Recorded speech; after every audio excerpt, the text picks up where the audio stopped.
it from the top, 9/11, the London Underground bombings, Madrid, Mumbai, Mali, Bali, northern Nigeria, Sudan, Afghanistan, Saudi Arabia, Iran, Yemen, Pakistan. Let me have a look at Saudi Arabia. Saudi Arabia is the birthplace of Islam, the custodian of its holy sites. In Saudi Arabia, a woman is not allowed to drive. She is not allowed to leave the house without a mahram. Thank you very much, Mr. President. Ladies and gentlemen, good evening. Assalamu alaikum. Lovely to see you all here tonight. We are having a very entertaining night, are we not, with some very interesting things being said. From the other side of the house tonight, let me begin by saying, as a Muslim, as a representative of Islam, I would consider myself an ambassador for Islam, a believer in Islam, a follower of Islam and its Prophet. So in that capacity, let me begin by apologizing to Anne-Marie for the Bali bombings. I apologize for the role of my religion and me and my people, for the killing of Theo van Gogh, for 7/7. Yes, that was all of us. That was Islam, that was Muslims, that was the Quran. I mean, astonishing claims to make in the very first speech tonight, on a day like today, where the Conservative Prime Minister of the United Kingdom is having to come out and point out that these kind of views are anathema. And I believe you're trying to stand for the Labour Party to become an MP in Brighton. If you do, and you make these comments, I'm guessing you'll have the whip withdrawn from you, but then again, UKIP's on the rise, they'll take you, the BNP, they might have something to say about your views. What Mehdi Hassan always does. By the way, just on a factual point, since we heard a lot about the second speaker, about how backward we Muslims all are, on a factual point, you said that Islam was born in Saudi Arabia. Islam was born in 610 AD. Saudi Arabia was born in 1932 AD. So you're only 1,322 years off. Not bad? Not bad start there. Talking of maths, by the way, a man named Al-Khwarizmi, who's one of the greatest mathematicians of all time, a Muslim, worked in the golden age of Islam.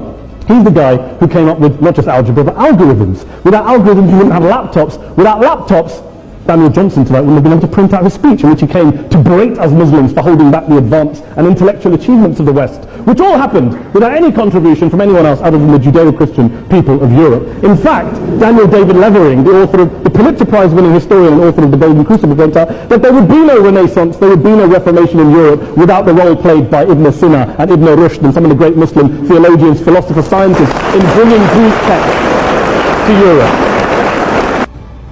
Modern anti-Semitism in the Middle East was imported from, finish the sentence, Judeo-Christian Europe, where I believe some certain bad things happened to the Jewish people. In fact, Tom Friedman, Jewish-American columnist in the New York Times, told me in this very chamber last week that he believed, had Muslims been running Europe in the 1940s, 6 million extra Jews would still be alive today. So I'm not going to take lessons in anti-Semitism from someone who's here to defend the Judeo-Christian values of a continent that murdered 6 million Jews. But I would say this, to address the gentleman's very valid point here, I'm not going to play that game.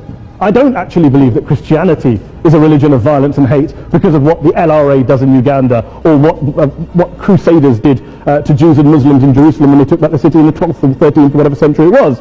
I believe that Christianity, like Islam, like pretty much every mainstream religion, is based on love and compassion and faith. I do follow a religion in which 113 out of the 114 chapters of the Quran begins by introducing the God of Islam as a God of mercy and compassion. I would not have it any other way. I don't follow a religion which introduces my God to me as a God of war, as some kind of Greek God of wrath, as a God of hate and injustice. Not at all. As Adam pointed out, you go through the Quran and you see the mercy and the love and the justice. And yes, you have verses that refer to warfare and violence. Of course it does. This is not a notion about pacifism. I'm not here to argue that Islam is a pacifistic faith. It is not.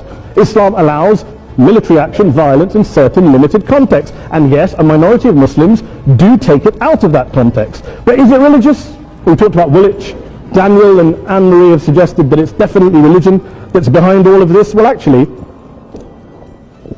what I find so amusing tonight is we're having a debate about Islam, and the opposition tonight have come forward. We have a graduate in law, a graduate in modern history, a graduate in chemistry, and you know, I admire all of their intellects and their abilities, but we don't have anyone who's actually an expert on Islam, a scholar of Islam, a historian of Islam, a speaker of Arabic, even a terrorism expert or a security expert or a pollster, let alone to talk about what Muslims believe or think. Instead, we have people coming here, putting forward these views, putting forward these sweeping opinions. I took your point. Here we are dealing with a 1400-year-old global religion followed by 1.6 billion people in every corner of the world, a quarter of humanity, of all backgrounds, cultures, ethnicities, and yet the opposition tonight wants to generalize, stereotype, smear in order to desperately win this debate. And here's my question, if we're going to generalize and smear. If, okay, people say yesterday's bombers, and we've got to be careful, there's a trial going on, were yesterday's attackers, motivated by Islam? Big debate. I don't believe they were. Let's say they were. Let's say Faisal Shahzad, the Times Square bomber, was motivated by Islam. Let's assume, for sake of argument, that Richard Reeves, the shoe bomber, was motivated by Islam. If Islam is responsible for these killings, if Islam is what is motivating these people, and Islam is therefore not a religion of peace and religion of war, then ask yourself this question: why aren't the rest of us doing it? Why is it such a tiny minority of Muslims are interpreting their religion in the way that the opposition claim they are? Let's assume there are 16,000 suicide bombers in the world. There aren't. Let's assume there are for the sake of argument. That's 0.001% of the Muslim population globally. What about the other 99.99% of Muslims who the opposition tonight either ignore or smear? The reality is that the rest of us aren't blowing ourselves up tonight. The reality is that the opposition came here tonight not worried about the fact that me and Adam might pull open our jackets and blow ourselves up tonight because we're followers of a warlike warrior religion which wants to take over Europe and Daniel's university. The issue is this. Ladies and gentlemen, I urge you all not to fuel the arguments of the phobes and bigots. Don't legitimize their divisions. Don't legitimize their hate. Trust those Muslims who you know, who you've met, who you hear, who don't believe in violence, who do want you to hear the peaceful message of the Quran as they believe it to be taught to the majority of Muslims, the Islam of peace and compassion and mercy, the Islam of the Quran, not of Al-Qaeda. Ladies and gentlemen, I beg to propose this motion to the House. I urge you to vote yes tonight. Thank you very much for your time. Menariknya, dua muslim yang mewakili kubu yang pro merupakan duet Sunni Syiah. Adam Din merupakan seorang Sunni, dan Mehdi Hasan yang merupakan seorang Syiah Isna Asyarah. Wallahu a'lam bishawab.